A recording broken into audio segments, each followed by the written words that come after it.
Hello guys, welcome back to this channel. In today's video, I'm going to show you how to get Eggsnapper Seed in Garden game of Roblox new Easter update.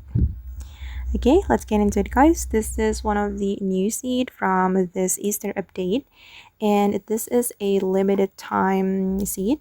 So after the update is over, the seed will be gone. And this is a transcendent seed, and it's pretty rare guys. So if you want to get this seed, I would like to recommend you to join the admin abuse on the weekend, usually on Saturday night.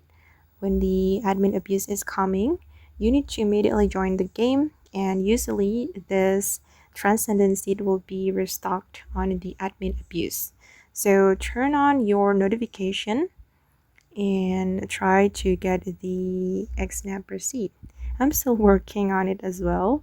So this week, of course, I will join the admin abuse to get this Eggsnapper Seed. Okay guys, and that's how we can get the Eggsnapper Seed in Garden game of Roblox new Easter update. I hope this video will be useful for you. Thank you so much for watching, and bye.